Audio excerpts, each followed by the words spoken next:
İnsan maddi dünyada yaşayır. Bu maddi dünya Allah'tan en uzak olan alemdir. Derece bakımından. En uzak alemdir. İnsan bu dünyada yaşayarken qəlbi içində bir həsrət var. Bir yanğı var.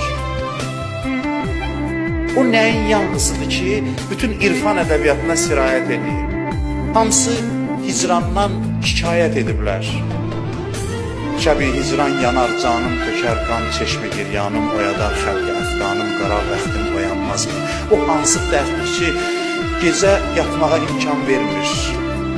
O dərddir ki, insan öz vətənindən ayrı düşüb, öz məşuqundan ayrı düşüb dünyada yaşayır və həmişə həsrət içindədir.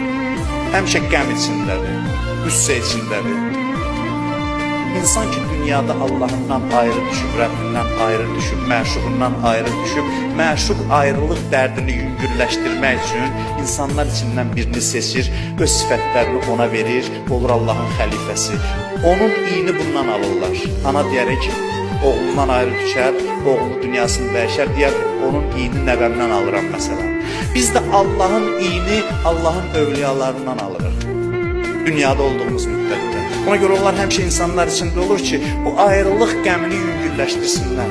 Onların yanına gəlməklə, onlarla təmasda olmaqla insan o ayrılıq qəminin üzərinə su sətmiş olur.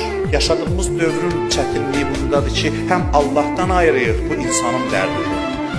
Bu hamıya aid dərddir. Həm Allahdan ayrıyıq və indiki dövrdə həm də Allahın vəlisi yoxdur ki, heç olmazsa bu ayrılıq dərdinin üzərində bir qədər su səpə bilsin. İntizar çəkən insanlar böyük adamlardır. Siz niyə? Çünki bütün bəşəriyyətin xoşbəxtliyini istəyirlər.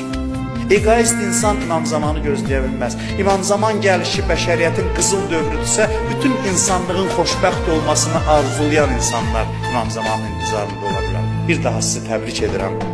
Allah'tan arzu edirəm ki, Allah o Həzrətin zuhurunu görməyə bizə nəsib eləsin.